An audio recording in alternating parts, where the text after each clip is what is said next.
Franguinho sem censura. A resenha esportiva em que a linha é não ter linha.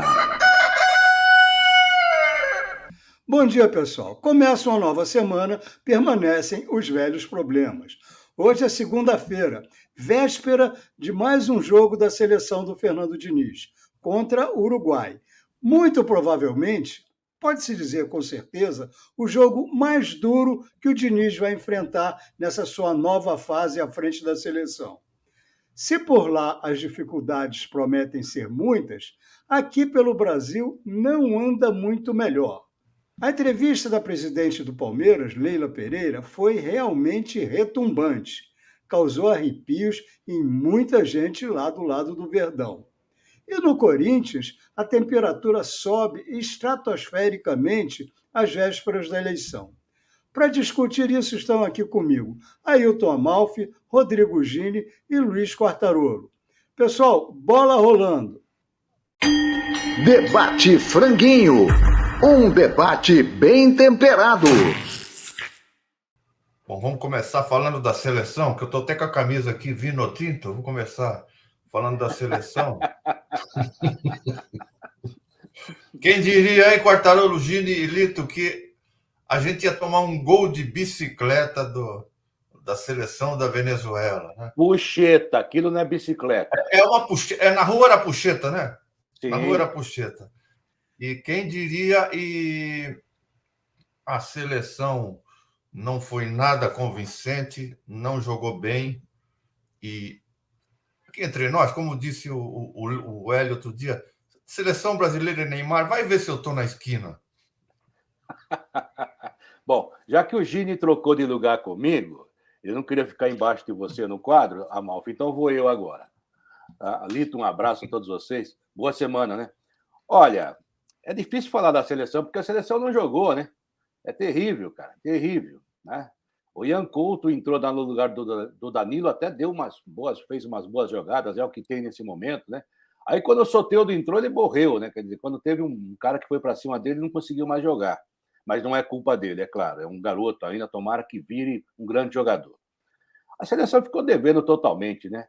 E o Rincon comandando o jogo, a Venezuela tomou conta depois de tomar o gol, quer dizer, devia ser o contrário, né? E fizeram um gol brasileiro na gente, isso que dói mais. Eles estão fazendo o gol que a gente fazia há 20, 30 anos. Tomamos um gol lindíssimo, gol do Belo, mas belíssimo, né? Maravilhoso. Quanto ao saco de pipoca do Neymar, o Neymar pode falar o que quiser do Neymar, eu não acho que ele é pipoqueiro, acho que isso aí é a única coisa que você pode falar. Não, pipoqueiro não é. É que ele enfrenta algumas coisas que não devia. Mas eu sou contra jogar tipo de qualquer objeto no campo e em jogador, que eu acho que não é legal. E também a gente não vai fazer apologia a isso. Acho que desse jogo com a Venezuela tem dois fatores que a gente tem que levar. Claro que tem o percentual que a gente põe na conta do Fernando Diniz, né, o técnico. Eles gostam de dizer isso, né? Se tem algum culpado, sou eu. Mas é tal história. É o terceiro jogo dele. É o culpado mais bem pago do mundo, hein, Gini? Olha, tem minhas dúvidas. Mas, enfim, não tem tática, não tem estratégia que funcione se você não entregar isso em campo. Se os jogadores não fizerem a parte deles, e isso vem desde 1900 e Tite, ou 2000 e Tite, né? Para ser mais preciso. Então, a gente pode listar o Richarlison, talvez seja outro exemplo também, de gente que está devendo, que não entrega, que não resolve. O que você sempre espera de um jogador brasileiro, sempre esperou até hoje, é a capacidade do improviso, de tirar o coelho da cartola. E isso a gente perdeu há muito tempo, né? É muito mais fácil você ver que, por exemplo, o próprio Fluminense do Diniz é um time que consegue criar situações e abrir espaços, etc., por causa da qualidade dos seus jogadores e por causa do entrosamento. Agora, a seleção brasileira, infelizmente, é um vazio de criação, é um vazio de inteligência que vai ser difícil a gente resolver, especialmente enquanto a gente tiver certos medalhões ali que estão fazendo hora extra e que, de repente, já seria a hora de começar a botar para escanteio. Isso que está acontecendo, na verdade, já tinha sido previsto, né, pessoal? Falamos sobre isso. Você pega um grupo de jogadores que está na Europa, onde o jogo é posicional. E isso lá é uma bíblia, não pode sair disso. Você pode ser o craque que for. Se você não estiver fazendo a sua função, você vai ser substituído. Põe na mão de um técnico que é a antítese disso, que ainda ele professa o chamado jogo brasileiro, né? Vai ter esse choque cultural. Agora, foi difícil de ver, foi difícil de engolir. E essa insistência, por exemplo, com o Richarlison, que não é mais o Richarlison, ou não está sendo mais o Richarlison da Copa, não está fazendo gol, não está jogando bem. Quer dizer, não é nem que ele não esteja fazendo gol, ele não está mostrando possibilidade de fazer gol, não está jogando bem. Bom, pelo menos isso chegou ao fim, né? Na terça-feira, ele não vai, pelo menos não vai estar entre os 11 iniciais, nem ele, nem o Arana. Vai entrar Gabriel Jesus. O que vocês acham? É a substituição correta? Vai funcionar? Porque o Gabriel Jesus, até onde eu me lembro, também nunca foi nenhum espetáculo na seleção.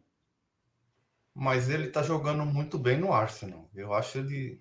Hoje do que a gente tem, já que ele não convoca o Tiquinho, não convoca o Marcos Leonardo, o Vitor Roque está machucado, eu acho que ele é a melhor opção. Inclusive também porque o Richarlison, pelo que eu li, ele está fazendo tratamento psicológico no Tottenham. Não é a hora dele. Ele ficou de começar a fazer isso. Ficou de começar, exato. E não é a hora dele. Eu acho que até nisso ele atrasou, Mas eu acho que ele é a melhor opção que a gente tem, o Gabriel Jesus, já que não está o Tiquinho, não está o Vitor Roque, que está machucado, e o Marcos Leonardo, que devia estar lá, é a melhor opção que a gente tem. E eu acho ele bom. Será que é a solução? Solução, não sei, mas no momento eu acho que é a solução. Tá. Eu acho que a solução seria jogar sem centroavante, dá para jogar. Na época do Tite, a gente falava que o centroavante sofria porque o esquema não ajudava o centroavante. O Gabigol é uma prova disso. Estava numa fase excelente na época, não hoje, né? Mas chegou na seleção e morreu. O Pedro foi convocado e não jogou. Mas o Cano joga com o Fernando Diniz no Fluminense. E não há mais centroavante hoje em dia do que o Cano, né? Um jogador de área. Ele é mais área que o Tiquinho Soares, que é o artilheiro do Campeonato Brasileiro. O Tiquinho sai mais da área e com qualidade, inclusive. É aquela questão, né? Será que foi trabalhado? Será que isso está sendo feito em treino? Porque também colocar o tempo todo entre os reservas e não preparar isso é complicado. E o Quartarolo falou bem, quer dizer, você vai ter de um lado o Diniz, que é um treinador meio fora da caixa, contra o louco Bielsa, que a gente nunca sabe o que pode esperar dele. Às vezes dá muito certo, às vezes dá muito errado, mas tem tudo para ser um jogo interessante, no mínimo, né? O Uruguai, a gente pode dizer que, até pela presença de tantos jogadores no futebol europeu hoje, e por ser um time menos dependente de figuras que ele tinha, como Soares e Cavani, não é aquele time tão pesado, não é aquele time tão catimbeiro. Teoricamente, seria um jogo bastante interessante de ver, ao contrário de Brasil e Venezuela, que, como vocês disseram, deu calo no olho. É verdade, é uma situação que a gente vai ter que ver o que vai acontecer, como vai ser essa nova apresentação do Diniz. O adversário é a altura. Se vencer, é uma boa vitória. Se perder, não tem boa derrota. Enquanto isso, aqui em São Paulo, tocou-se fogo no parquinho do Palmeiras. A presidente, dona Leila, veio a público fazer uma autolouvação, se anunciar sua candidatura à reeleição, e falou que antes dela o Palmeiras não existia. Isso causou reações as mais irascíveis, inclusive uma carta aberta do ex-presidente, meu Deus, o nome do Palmeirinha, qual é? Paulo Nobre. Paulo Nobre, um homem que o Palmeiras deveria, no meu entender, erguer até uma estátua para ele. Foi ele que limpou a área, foi ele que deixou o Palmeiras em condição de voar tão alto. Mas a dona Leila não reconheceu isso, não. E o bicho pegou. Foi parar até em conselho de diretores. Seja como for, o bicho pegou. Além do Paulo Nobre, 25 conselheiros estão prometendo também retalhar a dona Leila. O que a gente pode esperar disso Amalfi, num time, qual é a repercussão num time que não vence há um mês? Da entrevista toda que eu assisti, acho que todos nós assistimos aqui, uma das poucas coisas que eu discordo é essa, que o Palmeiras só passou a existir depois dela, o que é uma mentira. O Palmeiras parece que é o time que... Parece não, é o time com mais títulos no Brasil. Questione-se ou não se Robertão vale, se Taça Brasil vale, mas enfim, Palmeiras sempre foi um time vencedor e é o time com a maior quantidade de títulos.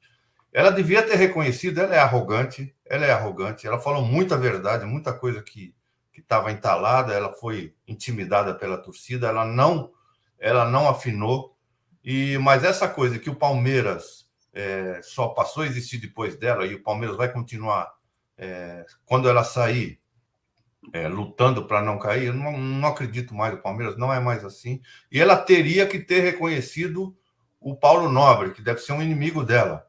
Ela citou o Gagliotti, mas o Paulo Nobre ela não falou. Mas, no mais, ela falou que ela não vai gastar dinheiro, acho que até o Quartarolo falou, não vai gastar dinheiro, não vai contratar jogadores que venham para se aposentar. Isso eu concordo com tudo. Ela fala de forma arrogante e isso irrita um pouquinho, mas a gente tem que passar uma peneira e ver que ela falou muita verdade ali. E ela tem contra ela um problema do machismo, né, no futebol. Porque é uma mulher dirigindo uma grande equipe. Eu me lembro que eu cobri o Palmeiras nas alamedas do velho Parque Antártico, os velhinhos ficavam lá e tinha um senhor que era um grande candidato à presidência e que eles falavam, eu não voto nele não, porque a mulher manda nele. Eles pensam assim, eles são retrógrados. Agora, eu acho que está vendo muito melindre, tem muita... A oposição do Palmeiras é desse tamanho, é menor que o meu salário. Você falou em 25, 26 conselheiros. Tem 300 conselheiros, gente. Olha só a diferença. Só esses se manifestaram. A maneira como ela chegou à presidência, você pode discutir, mas culpa do conselho, que permitiu que ela se elegesse e virasse conselheira a ponto de concorrer. Então, naquele momento, o dinheiro dela valia. Eu acho que está vendo muito melindre. Ela não falou, na minha opinião, pelo que eu entendi, né? É que o Palmeiras nunca venceu. Ela falou que quando ela chegou, o time disputava para não cair. É verdade. O time quase caiu. E o Paulo Nobre que recuperou tudo isso, o Lito tem razão. O Paulo Nobre é um homem do mercado financeiro, dono da Itaúcred, tem dinheiro para caramba. Tanto é que um dia ele começou a pagar as dívidas, eu falei para ele, ô doutor Paulo, lá no Pacaembu, cuidado, o Marcelo Teixeira andou gastando dinheiro lá no Santos, quando ele tentou receber de volta, chamaram-no de ladrão. Eu falei, mas poxa, eu estou fazendo um acerto com o Palmeiras, que o Palmeiras vai me pagar, e já pagou, inclusive, né? Então não vai ter problema. Mas também, se não pagar, o último negócio que eu fiz foi de 12 bilhões, quer dizer, o cara tem dinheiro. Eu acho só que teve um erro, ela errou na mão, né? Muito do que ela falou, concordo com vocês, é mais pura verdade, mas se ela tem algum amor pelo Palmeiras, como a gente imagina que tenha, além do lado do marketing, além do lado do investimento, ela tem que pensar justamente no Palmeiras ser rentável no dia que não tiver uma mecena. Porque teve o Paulo Nobre, que teve um trabalho inegável, um resultado inegável. Sem o Paulo Nobre, sem alguém que tirasse do bolso e emprestasse nas condições que ele emprestou, com a paciência que ele teve, talvez o Palmeiras tivesse visitado a Série B, no mínimo, algumas vezes a mais. E a gente viu que teve nesse período Campeonato Brasileiro, Copa do Brasil, etc. Enfim. Então, eu acho que a Leila tem que pensar em perenizar a instituição. O dia que ela encher o saco, o dia que a empresa dela passar por algum problema, tomara que não, mas enfim, que você tenha uma estrutura que te permita continuar e, como vocês falaram, que apareça gente interessada em patrocinar, interessada em anunciar, porque eu sou bastante contrário a essa coisa do autoelogio, né? Ficar se louvando como se antes fosse terra arrasada, mentira. Não é aquela história de prefeito, quando é eleito, que demoniza tudo que aconteceu antes, ainda que tenha coisa boa. Porque você quer mostrar a sua competência, você quer mostrar a sua personalidade. Eu acho que ela pesou nisso.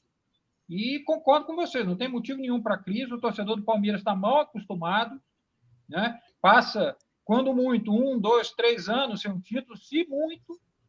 Né? Vamos ver, o caso do Botafogo do Lito, aí a gente vê o tamanho do jejum, quanto tempo leva para comemorar um título de expressão nacional. Então, acho só que ela errou na mão, ela pesou demais, embora tenha razão em muita coisa do que disse. Eu só acho engraçado uma coisa dela. Eu acho que ela falou do marketing, dela ser patrocinadora e ser presidente. Tudo isso passou pelo Conselho. E tudo isso está muito certo. É importante, sim, para o Palmeiras. O avião é uma coisa ótima para o Palmeiras. O que eu achei engraçado é ela cair com razão de pau em cima de organizada, mas ela se elegeu apelando para o apoio dessa organizada. Quer dizer, isso ficou meio estranho. Eu acho que ela poderia, via público, esclarecer. Mas enquanto ela não vem a público falar disso, fala para a gente, Quartarolo, que está acontecendo nessa eleição do Corinthians. Eu não sei, a Malfi deve ter visto isso também, cenas de Eu, televisão do pau comendo, mas não é verbalmente, não, fisicamente, entre apoiadores de um e de outro. Você viu isso, Amalfi? eu vi e vou deixar o Quartarolo, que o Quartarolo ele se aprofundou mais na questão. E sobre a eleição do Corinthians, eu só falo na presença do meu advogado. Faz bem, faz bem. Mas você sabe que quando o Osmar Garrafa anunciou que ia ter a mesa redonda, a TV Gazeta aqui em São Paulo, né, uma mesa redonda já tradicional, né, de muitos e muitos anos, na época do Zé Italiano, Perón de Castro, e ele anunciou, botou a foto dos dois candidatos, e eu quase chamei a polícia, né? Porque, vou falar para você, tem história ali. O André Negão, que na verdade é indicado pelo André Sanches, né? Que vai ser diretor, mas na verdade é quem vai mandar, né? A eminência parda do Corinthians. E esse é outro, né? O André Sanches, o O Corinthians André deve Negão muito a ele. vai ser a Marlene Matheus, né? É que no fim não foi, né? Você lembra do Valdemar Pires, né, que era vice do Vicente Matheus e assumiu como presidente, e daí o Vicente Matheus pediu, né, concorreu como presidente para deixar, para se licenciar e deixar o Vicente Matheus continuar como presidente. E não fez isso, né? E daí o Matheus ficou inimigo dele. Houve o problema do Mário Gobi com o André Sanches também, que o Mário Gobi assumiu como presidente e o André Sanches achou que ia continuar mandando, né? Eu acho que o Corinthians deve muito ao André Sanches, mas a verdade é que ele vive falando para todo mundo há 10 anos que o futebol é uma coisa podre, que é muito ruim, mas ele não sai. Ele não sai, ele sempre dá um jeito de estar lá, né? Eu não sei. Eu acho que não dá dinheiro, porque ele é um cara rico, mas sei lá, né? Eu desconfio muito de gente que trabalha por diletantismo, né? Numa grande empresa. De qualquer maneira, ele vai ser a mão forte do Corinthians, e ele está por trás do André Negão, né? Que grande apelido, né? É André Luiz Oliveira, né? André Negão, bicheiro, ou ex-bicheiro, né? O cara quase morreu, levou 50 mil tiros e não morreu, né? O cara é super-homem. E o outro também tem problemas, né? Então é muito complicado. Eu acho que o Corinthians devia contratar um headhunter para que ele indicasse um administrador, né? Porque assume como presidente administrador e resolve esse problema, porque, olha, assim não vai Corinthians, viu? É aquela história, né? Já que temos polêmica no Palmeiras, o maior rival ficou com inveja e falou: não, vamos fazer a nossa também. Aliás, polêmicas no A nossa é Corinthians, no melhor. comando do Corinthians. Pois é, não é nada novo. É aquela história, né? Futebol devendo, a equipe numa situação, o clube numa situação longe de ser ideal, tentou botar o pé no freio até em termos de contratação, etc. Mas os bastidores do Corinthians fervem há muito tempo e eu acho que tem que ter cuidado apenas porque o futebol está devendo. O Corinthians é uma equipe que, não vamos esquecer, ainda está lutando, né? Passou a conviver o Campeonato Brasileiro inteiro lutando ali com o risco da zona de rebaixamento. Então, isso é sinal de que falta muita coisa e de que é preciso mexer muita coisa na atividade fim do clube, que é o futebol.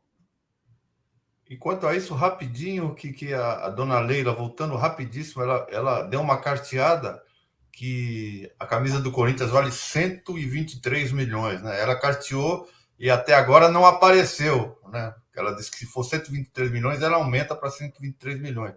Se o Corinthians tivesse 123 milhões de patrocínio só na camisa, acho que não estaria nessa draga toda que está, né? Pelo visto, o que anda faltando no Corinthians é um Paulo Nobre. Será que ele aceita essa missão? Ou uma Dura, hein? Crefisa, né? É duro a situação. Mas vamos ver, gente. Até lá, nós temos pela frente, antes de tudo, Brasil e Uruguai. A gente volta na quarta-feira para tratar de Brasil e Uruguai e da nova rodada do Brasileirão. A gente se despede aqui, mas que é o que realmente importa, né? Como? Que é o que realmente importa. Que é o que realmente importa. É onde está, pelo menos para nós, o verdadeiro futebol. A gente fica por aqui, mas não sem antes lembrar a você de deixar seu like, de compartilhar os nossos vídeos, de falar para os amigos e dar força para o crescimento do Franguinho. A gente vem crescendo, o que mostra que quem está vendo está gostando, mas precisa que mais gente veja e mais gente manifeste isso. Brigadíssimo, amigos. Nos vemos na quarta-feira pela manhã, talvez comemorando ou talvez em mais uma ressaca dessa nossa seleção.